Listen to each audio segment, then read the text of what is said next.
வணக்கம். இந்திய நேரப்படி மதியம் 1:30 மணி செய்திகள். முதலில் ஜெம் தலைப்பு செய்திகளை காணலாம். தேசிய பேரிடர் மீட்புப்படை சர்வதேச அளவில் மிகுந்த மரியாதையை பெற்றுள்ளது. பிரதமர் நரேந்திர மோடி புகழாரம். சென்னையின் முகமே மாறக்கூடிய வகையில் எண்ணற்ற திட்டங்களை கொண்டு வந்திருக்கிறோம். முதலமைச்சர் பெருமிதம். டெல்லி சிபிஐ அலுவலகத்தில் தாவேகா தலைவர் விஜய் ஆஜர். மாலைக்குள் விசாரணை முடிக்க திட்டம். ஈரானின் பொருளாதார நெருக்கடிக்கு அமெரிக்காவும் அதன் நட்பு நாடுகளும் தான் காரணம். ஈரான் அதிபர் பெசேஷ்கியன் குற்றச்சாட்டு. இனி விரிவான செய்திகளை காணலாம். நெருக்கடியான தருணங்களில் தங்கள் தொழில்முறை திறனால் உயர்ந்து நிற்கும் தேசிய பேரிடர் மீட்பு படையினருக்கு பிரதமர் நரேந்திர மோடி பாராட்டுகளை தெரிவித்துள்ளார். தேசிய பேரிடர் மீட்பு படையின் நிறுவன தினத்தையொட்டி பிரதமர் மோடி தனது சமூக வலைதள பதிவில் வாழ்த்து செய்தி வெளியிட்டுள்ளார். இதில் நெருக்கடியான தருணங்களில் தங்கள் தொழில்முறை திறனால் உயர்ந்து நிற்கும் தேசிய பேரிடர் மீட்பு படையின் வீரர்களுக்கும் வீராங்கனைகளுக்கும் தனது ஆழ்ந்த பாராட்டுகளை தெரிவித்தார். பேரிடர் ஏற்படும் மிகவும் சவாலான சூழ்நிலைகள் உயிர்களை பாதுகாக்க அயராத பாடுபடுவதாக தெரிவித்தார். பல ஆண்டுகளாக தேசிய பேரிடர் மீட்பு பணிகளில் முன்மாதிரியாக உருவெடுத்து சர்வதேச அளவில் மிகுந்த மரியாதையை பெற்றுள்ளது என்று குறிப்பிட்டார். சென்னையின் முகமே மாறக்கூடிய வகையில் எண்ணற்ற திட்டங்களை கொண்டு வந்து இருக்கிறோம் என்று முதலமைச்சர் மு.க.ஸ்டாலின் தெரிவித்துள்ளார். சென்னை அடுத்த நெமிலிகள் நீர்வளத்துறை சார்பில் 342 கோடி ரூபாய் மதிப்பீட்டில் மாமல்ல நீர்த்தேக்கம் அமைப்பதற்கு அடிக்கல் நாட்டு விழா நடைபெற்றது. விழாவில் முதலமைச்சர் மு.க.ஸ்டாலின் கலந்து கொண்டு அடிக்கல் நாட்டினார். இதையடுத்து அவர் பேசிய பொழுது இயற்கையோடு இணைந்ததுதான் தமிழர் வாழ்வு என்றும் இதை ஒட்டியேதான் திமுக அரசு என்றும் கூறினார். பின்னர் தமிழ்நாட்டின் தலைநகர் சென்னைக்காக திமுக அரசு எத்தனையோ திட்டங்களை செய்து கொண்டிருக்கிறது. மேலும் சென்னையின் முகமே மாறக்கூடிய வகையில் எண்ணற்ற திட்டங்களை கொண்டு வந்து இருக்கிறோம் என்று தெரிவித்தார். கரூர் கூட்ட நெரிசல் தொடர்பாக விஜயுடன் பல்வேறு கேள்விகளை எழுப்பவும் இன்றுடன் விசாரணையை முடிக்கவும் சிபிஐ அதிகாரிகள் திட்டமிட்டுள்ளதாக தகவல் வெளியாகியுள்ளது. தாவேகா தலைவர் விஜய் கடந்த ஆண்டு செப்டம்பர் மாதம் 27ஆம் தேதி கரூரில் தேர்தல் பிரச்சாரம் மேற்கொண்டார். அப்பொழுது ஏற்பட்ட கூட்ட நெரிசலில் சிக்கி 41 பேர் பலியான சம்பவம் நாட்டையே உலுக்கியது. இந்த சம்பவம் தொடர்பாக சிபிஐ அதிகாரிகள் விசாரணை நடத்தி வருகிறார்கள். இந்த விசாரணையை ஓய்வு பெற்ற நீதிபதி அஜய் ரஸ்தோகி தலைமையிலான குழுவினர் கண்காணித்து வரும் நிலையில் சிபிஐ அதிகாரிகள் தற்போது விசாரணையை தீவிரப்படுத்தி வருகின்றனர். கடந்த 12ஆம் தேதி டெல்லியில் உள்ள சிபிஐ அலுவலகத்தில் விஜய் விசாரணைக்காக ஆஜரானார். தொடர்ந்து இன்று 2ஆம் கட்ட விசாரணைக்காக டெல்லி சிபிஐ அலுவலகத்தில் மீண்டும் விஜய் ஆஜராகியுள்ளார். அதற்காக தாவேகா தலைவர் விஜய் நேற்று தனி விமானம் மூலம் டெல்லி புறப்பட்டு சென்றார். கரூர் கூட்ட நெரிசல் தொடர்பாக அவரிடம் இன்று சிபிஐ அதிகாரிகள் பல்வேறு கேள்விகள் எழுப்பவும் இன்றுடன் விசாரணையை முடிக்கவும் திட்டமிட்டுள்ளதாக தகவல் வெளியாகியுள்ளது. ஈரானின் பொருளாதார நெருக்கடிகளுக்கு அமெரிக்காவும் அதன் நட்பு நாடுகளும் தான் காரணம் என்று ஈரான் அதிபர் பெசேஷ்கியன் தெரிவித்துள்ளார். ஈரானில் பொருளாதார நெருக்கடி மற்றும் விலைவாசி உயர்வால் ஆத்திரமடைந்த பொதுமக்கள் மற்றும் வியாபாரிகள் தெஹ்ரான் போன்ற முக்கிய நகரங்களில் கடந்த சில வாரங்களாக போராட்டம் நடத்தி வருகின்றனர். போராட்டத்தை கலைக்க முயன்ற காவல்துறைக்கும் போராட்டக்காரர்களுக்கும் நடந்த போராட்டத்தில் சுமார் 500 பாதுகாப்பு படையினர் உட்பட 5000 பேர் கொல்லப்பட்டனர். இதற்கு பல நாடுகள் கண்டனம் தெரிவித்து வருகையில் அமெரிக்க அதிபர் ட்ரம்ப் தான் அளித்த பேட்டி ஒன்றில் ஈரானில் போராட்டக்காரர்கள் தொடர்ந்து கொல்லப்பட்டாலோ அல்லது தூக்கிலிடப்பட்டாலோ அமெரிக்கா தலையிட வாய்ப்பு உள்ளது என்று கூறியுள்ளார். அமெரிக்க அதிபர் ட்ரம்பின் இந்த கூற்றை கண்டித்து ஈரான் அதிபர் பெசேஷ்கியன் தனது சமூக வலைதள பக்கத்தில் கூறியிருப்பதாவது: எந்த ஒரு அநீதியான ஆக்கிரமிப்புகளுக்கும் ஈரானின் பதிலடி கடுமையானதாகவும் வருத்தத்தக்க வகையிலும் இருக்கும் என்று உச்ச தலைவர் அயதுல்லா அலி கமேனி மீதான எந்த ஒரு தாக்குதலுக்கும் ஈரானுக்கு எதிரான முழுமையான போருக்கு சமம் என்று கூறியுள்ளார். தொடர்ந்து ஈரானின் பொருளாதார நெருக்கடிகளுக்கு அமெரிக்காவும் அதன் நட்பு நாடுகளும் தான் காரணம் என்று நீண்டகால விரோதமும் மனிதாபிமான அற்ற பொருளாதார தடைகளும் தான் ஈரானிய மக்கள் எதிர்கொள்ளும் சிரமங்களுக்கு ஒரு முக்கிய காரணமாக திகழ்கிறது என்று பதிவிட்டுள்ளார். தமிழக முதலமைச்சர் மு.க.ஸ்டாலின் இந்தியாவின் மிக சிறந்த முதலமைச்சர் என்றும் நம்பர் 1 முதலமைச்சர் என்றும் அமைச்சர் தங்கம் தென்னரசு தெரிவித்துள்ளார். விருதுநகர் மாவட்டம் காரியப்பட்டி அருகே பிசிண்டி கிராமத்தை கடக்கும் குண்டாற்றில் தடுப்பணை கட்டுவதற்கு 23 கோடியே 85 லட்சம் ரூபாய் மதிப்பீட்டில் அடிக்கல் நாட்டு விழா நடைபெற்றது. இந்த விழாவில் காலநிலை மாற்றத்துறை அமைச்சர் தங்கம் தென்னரசு பங்கேற்று அடிக்கல் நாட்டி பணிகளை தொடங்கி வைத்தார். இதேபோல் காரியப்பட்டியில் கால்வாய் புனரமைக்கும் பணிக்காக அடிக்கல் நாட்டினார். அப்பொழுது பேசிய அவர் தம்முடைய தொகுதிகள் மட்டும் இந்த 4.5 ஆண்டுகளில் நீர்ப்பாசன திட்டங்களுக்கு மட்டும் அதிக முக்கியத்துவம் கொடுத்துள்ளதாக கூறினார். மேலும் தமிழக முதலமைச்சர் மு.க.ஸ்டாலின் இந்தியாவின் மிக சிறந்த முதலமைச்சர் என்றும் நம்பர் 1 முதலமைச்சர் என்றும் தெரிவித்தார். முட்டம் கிராமத்தில் நடைபெற்ற விளையாட்டுப் போட்டியில் அமைச்சர் பன்னீர்செல்வம் இளைஞர்களுடன் இணைந்து வாலிபால் விளையாடி விழாவை உற்சாகமாக கொண்டாடினார். கடலூர் மாவட்டம் காட்டுமன்னார் கோவில் அருகே உள்ள முட்டம் கிராமத்தில் காணும் பொங்கல் திருநாளை ஒட்டி பல்வேறு விதமான விளையாட்டுப் போட்டிகள் நடைபெற்றது. இதில் உழவர் நலத்துறை அமைச்சர் பன்னீர்செல்வம் பங்கேற்று இளைஞர்களுடன் இணைந்து வாலிபால் விளையாடி விழாவை உற்சாகமாக கொண்டாடினார். பின்னர் அவர் போட்டியில் வெற்றி பெற்றவர்களுக்கு பரிசுகளை வழங்கினார். புதுக்கோட்டை அருகே 4 ஆண்டு காலமாக பல்வேறு கட்ட போராட்டத்தில் ஈடுபட்ட கிராம மக்களின் கோரிக்கை ஏற்று சாலை அமைக்கும் பணிகளை அமைச்சர்கள் அடிக்கல் நாட்டினர். புதுக்கோட்டை மாவட்டம் பட்டுக்கோட்டை சாலை மற்றும் வடக்கு தெரு சாலைகளில் தரம் உயர்ந்த அடிக்கல் நாட்டு விழா நடைபெற்றது. இதில் தமிழ்நாடு இயற்கை வளங்கள் துறை அமைச்சர் ரகுபதி, தமிழ்நாடு பிற்படுத்தப்பட்டோர் நலத்துறை அமைச்சர் மெய்யநாதன், சட்டமன்ற உறுப்பினர் முத்துராஜா, மாவட்ட செயலாளர் செல்வபாண்டியன் ஆகியோர் கலந்து கொண்டு அடிக்கல் நாட்டினர். தற்பொழுது இருவேறு சாலைகள் அமைப்பதன் மூலம் திருமணஞ்சேரி, குறும்பி வயல், முள்ளங்குறிஞ்சி உள்ளிட்ட கிராமங்களை சேர்ந்த ஏராளமான மக்கள் பயனடைய உள்ளனர். இதையடுத்து அடிக்கல் நாட்ட வந்த அமைச்சர்கள், சட்டமன்ற உறுப்பினருக்கு பொதுமக்கள் சால்வை அணிவித்து தங்களது மகிழ்ச்சியை வெளிப்படுத்தினர். பெரிய ஐயம்பாளையத்தில் உள்ள உத்தரமராய பெருமாள் கோவிலில் முன்னாள் அமைச்சர் ராமச்சந்திரன் சுவாமி தரிசனம் செய்தார். திருவண்ணாமலை மாவட்டம் ஆரணி அடுத்து பெரிய ஐயம்பாளையத்து கிராமத்தில் உள்ள உத்தரமராய பெருமாள் கோவிலில் தை அமாவாசை தினத்தை முன்னிட்டு சிறப்பு அபிஷேகம் நடைபெற்றது. இதில் முன்னாள் அமைச்சர் ராமச்சந்திரன் கலந்து கொண்டு சுவாமி தரிசனம் செய்தார். இதன் பின்னர் எருத்தாட்டம் நிகழ்ச்சியை முன்னாள் அமைச்சர் தொடங்கி வைத்தார். இந்நிகழ்வில் கட்சி நிர்வாகிகள், கிராம பொதுமக்கள், பக்தர்கள் என பலர் கலந்து கொண்டனர். கரூரில் முதலமைச்சர் மு.க.ஸ்டாலினின் பிறந்தநாளை ஒட்டி நடைபெற்ற குதிரை பந்தய போட்டியில் வெற்றி பெற்றவர்களுக்கு சட்டமன்ற உறுப்பினர் செந்தில் பாலாஜி பரிசுகளை வழங்கினார். கரூர் மாவட்டம் வங்கால் சாலையில் திமுக சட்டமன்ற உறுப்பினர் செந்தில் பாலாஜி தலைமையில் குதிரை பந்தய போட்டி நடைபெற்றது. இந்த போட்டிகள் பல்வேறு மாவட்டங்களைச் சேர்ந்த குதிரை வீரர்கள் வெற்றி பெறும் முனைப்போடு பங்கேற்றனர். இந்நிலையில் போட்டியின் இறுதியில் வெற்றி பெற்ற ஒவ்வொரு பிரிவிலும் முதல் 3 இடங்களை பிடித்த குதிரை உரிமையாளர்களுக்கு சட்டமன்ற உறுப்பினர் செந்தில் பாலாஜி ரொக்க பணமும் சான்றிதழ்களையும் வழங்கி வாழ்த்து தெரிவித்தார். இதில் சட்டமன்ற உறுப்பினர்கள் மாணிக்கம், இளங்கோ, சிவகாமி சுந்தரி ஆகியோர் கலந்து கொண்டனர். மயிலாடுதுறையில் பொங்கல் விழாவை முன்னிட்டு ஆண்களுக்கான இரட்டை இறகு பந்து போட்டியை சட்டமன்ற உறுப்பினர் நிவேதா முருகன் தொடங்கி வைத்தார். மயிலாடுதுறை மாவட்டம் சீனிவாசபுரத்தில் பொங்கல் திருநாளை முன்னிட்டு கிழக்கு ஒன்றிய திமுக மற்றும் திமுக விளையாட்டு மேம்பாட்டு அணி சார்பில் ஆண்களுக்கான இரட்டையர் இறகுப்பந்து போட்டி நடைபெற்றது. இப்போட்டியினை சட்டமன்ற உறுப்பினர் நிவேதா முருகன் கலந்து கொண்டு விளையாடி தொடங்கி வைத்தார்.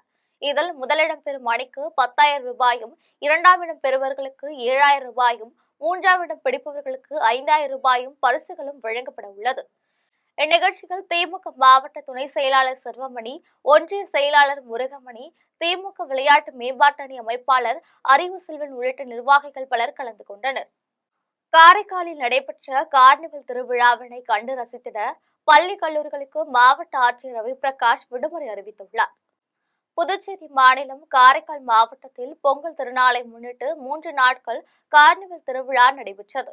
இதில் விளையாட்டுப் போட்டிகள், கலை நிகழ்ச்சிகள் உள்ளிட்ட பல்வேறு நிகழ்வுகள் நடைபெற்றது.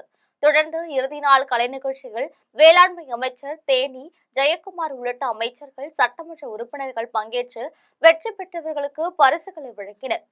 இதையொட்டி நிகழ்ச்சியை கண்டு ரசிக்க பள்ளி கல்லூரிகளுக்கு விடுமுறை அளித்து மாவட்ட ஆட்சியர் ரவிபிரகாஷ் அறிவித்தார். சோழவரம் அதிமுக மேற்கு ஒன்றிய சார்பில் முன்னாள் முதலமைச்சர் எம்ஜிஆரின் 109வது பிறந்தநாள் விழா நடைபெற்றது. திருவள்ளூர் மாவட்டம் சோழவரம் அதிமுக மேற்கு ஒன்றிய சார்பில் முன்னாள் முதலமைச்சர் எம்ஜிஆரின் 109வது பிறந்தநாள் விழா நடைபெற்றது.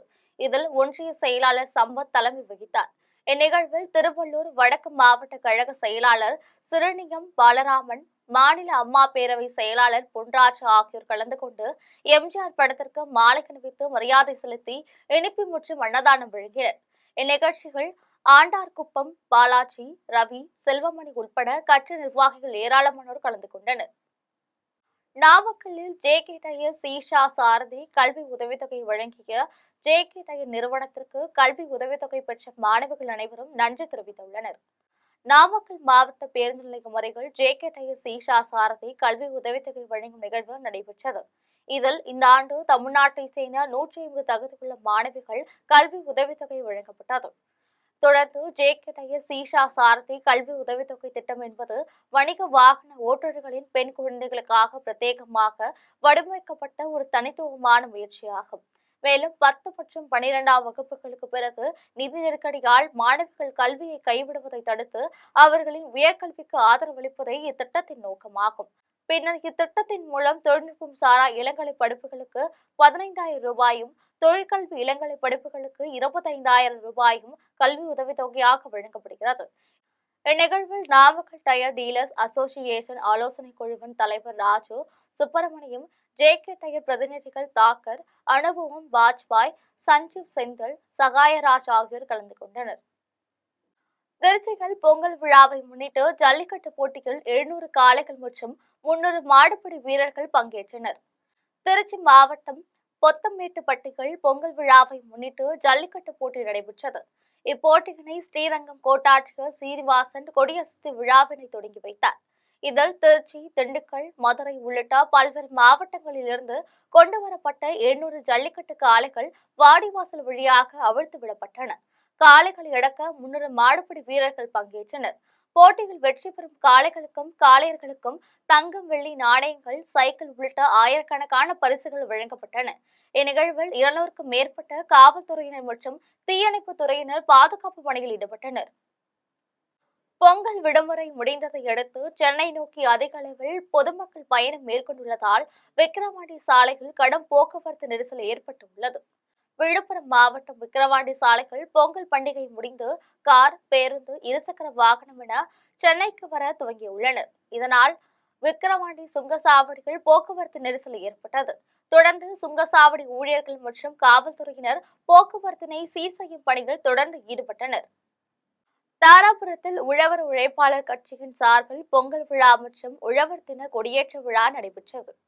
திருப்பூர் மாவட்டம் தாராபுரம் அழகு நாச்சியம்மன் திருமண மண்டபத்தில் உழவர் உழைப்பாளர் கட்சி மற்றும் தமிழக விவசாயிகள் சங்கம் சார்பில் பொங்கல் விழா மற்றும் உழவர் தின கொடியேற்ற விழா நடைபெற்றது.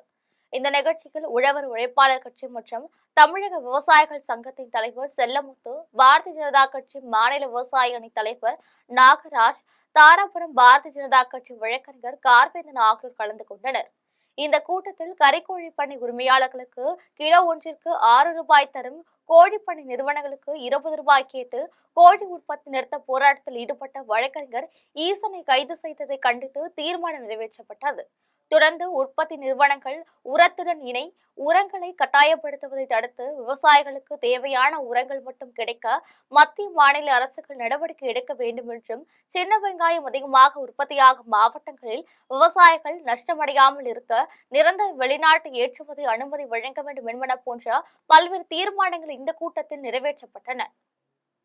ஒரு சட்டத்தை இயற்றியிருக்கிற பாரத பிரதமர் மோடிஜி அவர்களுக்கு இந்த கூட்டம் நன்றியை தெரிவித்துக் கொள்கிறது.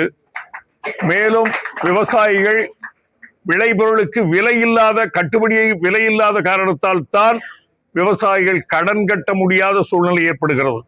எனவே விவசாய தொழிலுக்கு பெற்றிருக்கிற அனைத்து கடன்களையும் ரத்து செய்ய வேண்டும் என்று கூட்டம் கேட்டுக்கொள்கிறது.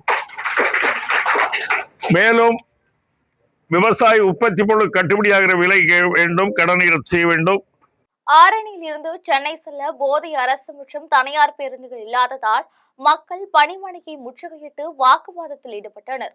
திருவண்ணாமலை மாவட்டம் ஆரணி மற்றும் அதனை சுற்றியுள்ள பல்வேறு ஊர்களை சேர்ந்த மக்கள் பொங்கல் விழாவை கொண்டாடிவிட்டு மீண்டும் சென்னைக்கு செல்வதற்கு போதிய அரசு பேருந்துகள் மற்றும் தனியார் பேருந்துகள் இல்லாததால் நீண்ட நேரமாக பேருந்து நிலையங்களில் காத்திருந்தனர். அதனால் கோபமடைந்த மக்கள் அரசு போக்குவரத்து பணிமனை அலுவலகத்தை முற்றுகையிட்டு வாக்குவாதத்தில் ஈடுபட்டனர். தொடர்ந்து பயணியர்கள் தேவையான அளவு பேருந்துகளை ஏற்பாடு செய்து தருமாறு கோரிக்கை வைத்தனர். தகவலறிந்து சம்பவ இடத்திற்கு வந்த காவல்துறையினர் பயணிகளிடம் பேச்சுவார்த்தையில் ஈடுபட்டனர். அந்தோணியார் கோவிலில் உள்ள குளத்தில் குப்பை கழிவுகளை அகற்றி சுத்தம் செய்து தர வேண்டுமென பொதுமக்கள் அரசுக்கு கோரிக்கை விடுத்துள்ளனர். தஞ்சாவூர் மாவட்டம் பட்டுக்கோட்டை அருகே அந்தோணியார் கோவில் பகுதியில் உள்ள குளத்தில் குப்பை கழிவுகள் சாக்கடை கழிவு நீருடன் சென்று மிக மோசமான நிலையில் உள்ளது. இதனை சுத்தம் செய்து தர வேண்டுமென பொதுமக்கள் பலமுறை அதிகாரியிடம் மனு அளித்தும் இதுவரை எவ்வித நடவடிக்கையும் எடுக்கப்படவில்லை. இதனால் உடனடியாக நகராட்சி மற்றும் நீர்வளத்துறை அதிகாரிகள் குளத்தில் உள்ள குப்பை கழிவுகளை அகற்றி முள்புதர்களை சுத்தம் செய்து குளத்தை தூர்வாரி பொதுமக்கள் பயன்பாட்டிற்கு சுத்தம் செய்து தர வேண்டும் என பொதுமக்கள் அரசுக்கு கோரிக்கை விடுத்தனர். எங்களுக்கு இந்த பகுதிக்கு முன்பெல்லாம் கல்லணைக்காவிலிருந்து காவிரி தண்ணீர் இந்த பகுதியில் இந்த பகுதி நிரப்பப்பட்டு அனைத்து இந்த கிட்டத்தட்ட ஒரு 5000 மக்கள் வசிக்கக்கூடிய இந்த பகுதியில் இதிலேயே நாங்கள் குளிப்பது, இதிலேயே எல்லா நல்ல நிகழ்வுகளும் இதில் நடந்து கொண்டிருந்த போது தற்சமயத்தில் இது மிகவும் தேனி துரைசாமிபுரத்தில் அரசு பேருந்து நிற்காமல் செல்வதால் பொதுமக்கள் சாலை மறியல் போராட்டத்தில் ஈடுபட்டனர். தேனி மாவட்டம் துரைசாமிபுரம் காலனியை சேர்ந்த பெண் ஒருவர் தனது குழந்தையை அழைத்துக் கொண்டு போடி பேருந்து நிலையத்திலிருந்து அரசு பேருந்தில் பயணம் செய்தார். அப்பொழுது அவர் நடத்துனரிடம் துரைசாமிபுரம் காலனி பகுதியில் நிறுத்துமாறு கேட்டுள்ளார். அதற்கு நடத்துனர் மற்றும் ஓட்டுநர் இருவரும் பேருந்து அப்பகுதியில் நிறுத்த முடியாது என கூறி இருவரையும் மீனாட்சி விளக்கு பகுதியில் இறக்கிவிட்டு சென்றனர். போராட்டத்தில் ஈடுபட்டவர்கள் தங்களது பகுதியில் அரசு பேருந்து நிறுத்தி செல்ல வேண்டும், இல்லையென்றால் தொடர் போராட்டத்தில் ஈடுபட போவதாக தெரிவித்தனர். தொடர்ந்து காவல்துறை மற்றும் வருவாய்த்துறை அதிகாரிகள் பேச்சுவார்த்தைக்கு பிறகு உரிய நடவடிக்கை எடுக்கப்படும் என உறுதியளித்ததை தொடர்ந்து போராட்டத்தை கைவிட்டு அங்கிருந்து கலைந்து சென்றனர். தனியார் மதுபான கடைகள் மது போதையில் 2 பேருக்கு இடையே ஏற்பட்ட வாக்குவாதத்தில் ஒருவருக்கொருவர் மது பாட்டில்களால் தாக்கிக் கொண்டதில் இருவரும் படுகாயமடைந்தனர். கடலூர் மாவட்டம் வேப்பூர் அருகே அடேரி கிராமத்தில் தனியார் அரசு மதுபான கடைகள் ஈருயிர் கிராமத்தை சேர்ந்த பிரபாகரன், சுபாஷ் ஆகிய இருவரும் மது அருந்தினர். அப்பொழுது இருவருக்கும் இடையே வாக்குவாதம் ஏற்பட்டு ஒருவருக்கொருவர் சரமாரியாக தாக்கிக் கொண்டதில் இருவரும் படுகாயமடைந்தனர். இந்நிலையில் இருவரையும் அங்குள்ள பொதுமக்கள் வேப்பூர் அரசு மருத்துவமனைக்கு அனுப்பி வைத்தனர். பின்னர் மேல் சிகிச்சைக்காக பிரபாகரன் சேலம் அரசு மருத்துவமனைக்கும், சுபாஷ் கள்ளக்குறிச்சி அரசு மருத்துவமனைக்கும் அனுப்பி வைக்கப்பட்டனர். புதுச்சேரியில் உள்ள தனியார் உணவகம் எதிரே வேலை தராததை கண்டித்து தீக்குளித்த நபரால் அப்பகுதியில் பெரும் பரபரப்பை ஏற்படுத்தியுள்ளது. புதுச்சேரி மாநிலம் ரெட்டியார்பாளையத்தில் தனியார் உணவகத்தில் 5 மாதங்களுக்கு முன்பு பணிபுரிந்தார்.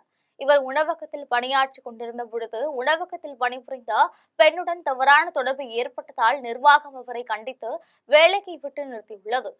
இதனால் 5 மாதமாக வேலையில்லாமல் இருந்தவர் கடந்த 2 மாதங்களாக தினந்தோறும் வேலை கேட்டு வந்தார். காலை திடீரென பெட்ரோலை ஊற்றி தீ வைத்துக் கொண்ட நிலையில் உணவகத்தை நோக்கி ஓடி வந்துள்ளார். அப்பொழுது உணவகத்தில் இருந்தவர்கள் மற்றும் பொதுமக்கள் உடனடியாக தண்ணீரை ஊற்றி தீயை அணைத்தனர். இதனைத் தொடர்ந்து சம்பவ இடத்திற்கு வந்த ரெட்டியார்பாளையம் காவல்துறையினர் அவரை மீட்டு புதுச்சேரி அரசு மருத்துவமனைக்கு அனுப்பி வைத்து விசாரணை மேற்கொண்டு வருகின்றனர். இதனால் அப்பகுதியில் பெரும் பரபரப்பு ஏற்பட்டது. இனி வருவது திரையுலக செய்தி. கோவை பிராட்வே திரையரங்கில் இயக்குனர் நிதிஷ் சகாதேவ் இயக்கத்தில் நடிகர் ஜீவா நடிப்பில் வெளியாகியுள்ள தலைவர் தம்பி தலைமையில் திரைப்பட குழுவினர் பார்வையாளர்களை சந்தித்து படம் குறித்து கேட்டிருந்தனர்.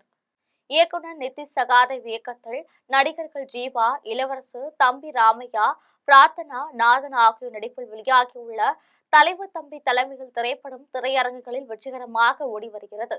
அதனைத் தொடர்ந்து திரைப்பட குழுவினர் பல்வேறு திரையரங்குகளுக்கு சென்று பார்வையாளர்களிடம் திரைப்படம் குறித்து கேட்டறிந்து வருகின்றனர். அதன்படி இப்படத்தின் குழுவினர் கோவை பிராட்வே திரையரங்குகளில் பார்வையாளர்களை சந்தித்து படம் குறித்து கேட்டிருந்தனர். அதன் பின்னர் இப்படத்தின் குழுவினர் செய்தியாளர்களுக்கு பேட்டியளித்தனர். அப்பொழுது பேசிய நடிகர் ஜீவா, இந்த திரைப்படத்தை அனைத்து தரப்பினரும் நிறைவாக நினைப்பதாகவும் இந்த திரைப்படத்தில் கோவையை சேர்ந்த பல்வேறு நடிகர்கள் நடித்திருப்பதாகவும் தெரிவித்தார். தொடர்ந்து இந்த திரைப்படம் தனக்கு ஒரு மகிழ்ச்சியான வெற்றியாக அமைந்ததாகவும் தனக்கும் மீண்டும் ஒரு வாய்ப்பை தமிழ் சினிமா கொடுத்திருப்பதாகவும் நினைக்கிறேன் என்றும் தனக்கு அதிக நடிகர்களை வைத்து படம் செய்ய வேண்டும் என்ற ஆசை இருப்பதாகவும் இந்த கதையை இயக்குனர் தன்னிடம் கூறிய பொழுது மிகவும் பிடித்து போய் இதனை செய்ததாகவும் நிச்சயமாக இனி தொடர்ந்தும் இது போன்ற பல்வேறு படங்களில் நடிப்பேன் என்றும் நடிகர் ஜீவா தெரிவித்தார். அவர் எல்லாரையும் அங்கிருந்து சப்போர்ட் பண்ணிட்டு துபாயில இருக்கிற எல்லாம் ஜிஇசியோட சென்டர்ஸ்ல எல்லாத்தையும் போய் எல்லா தியேட்டர்ஸ்லயும் போய் படத்தை ப்ரொமோட் பண்ணிட்டு வந்துட்டு இருக்காரு.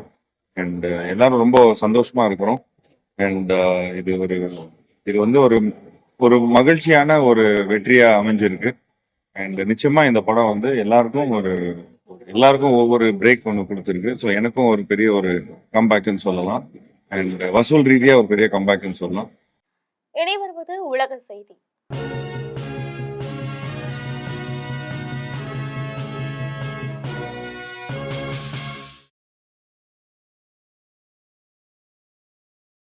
ஸ்பெயினில் அதிவிரைவு ரயில் தடம் புரண்டதில் 21 பேர் உயிரிழந்த நிலையில் 100 பேர் பலத்த காயமடைந்தனர். ஸ்பெயின் நாட்டின் கார்டோபா மாகாணத்தில் உள்ள மலாக்கா பகுதியில் இருந்து மாட்ரிட் போர்டாடி அதோசா நகர் நோக்கி ஐரோயா என்ற அதிவிரைவு ரயில் ஒன்று சென்று கொண்டிருந்தது. அப்பொழுது ரயில் திடீரென தடம் புரண்டு மற்றொரு தண்டவாளத்தில் சென்றது. இதில் மாட்ரிட் நகரிலிருந்து ஹூவெல்வா நோக்கி எதிர் திசையில் வந்து கொண்டிருந்த அரசால் நடத்தப்படும் ரயில் மீது மோதி விபத்துக்குள்ளானது. இந்த விபத்தில் 21 பேர் உயிரிழந்த நிலையில் 100 பேர் காயமடைந்தனர். இனி வருவது விளையாட்டு செய்தி.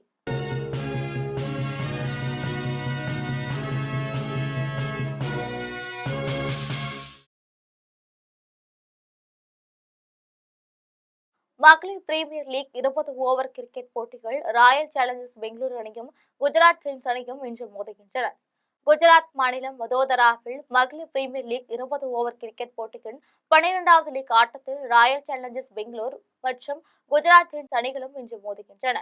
இந்த போட்டிகள் பெங்களூரு கேப்டன் ஸ்மிருதி மந்தனா தலைமையிலான வீராங்கனைகளும் குஜராத் கேப்டன் ஆயுஷ் கார்டினர் தலைமையிலான வீராங்கனைகளும் பங்கேற்கின்றனர். இந்நிலையில் தோல்வியை சந்திக்காமல் வீரநடை போடும் பெங்களூரு அணி 8 புள்ளிகளுடன் முதலிடத்தில் உள்ளது. மேலும் இன்றைய ஆட்டத்திலும் வெற்றி கண்டால் பிளே ஆஃப் சுற்றை உறுதி செய்துவிடும் என குறிப்பிடத்தக்கது. இனி வருவது தங்கம் வெள்ளி மற்றும் பங்கு சந்தை விலை நிலவரம்.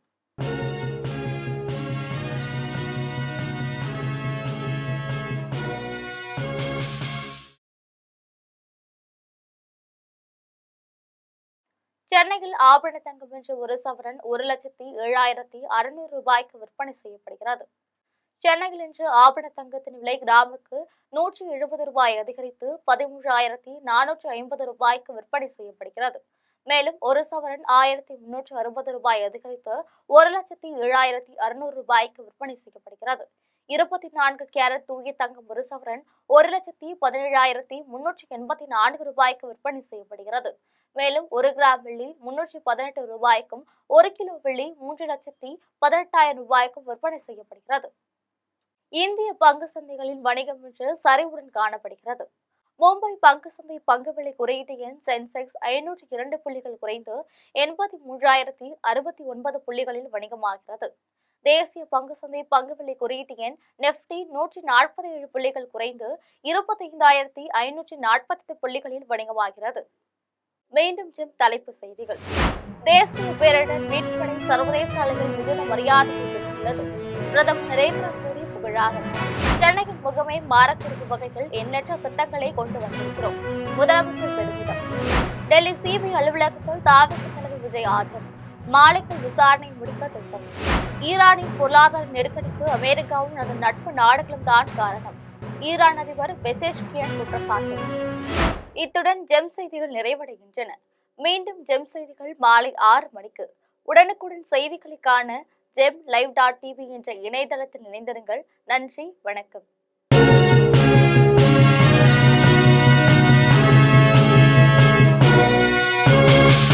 உடனுக்குடன் அப்டேட் தெரிந்து கொள்ள ஜெம் டிவி தமிழ் ஆப்பை இன்ஸ்டால் செய்யவும்.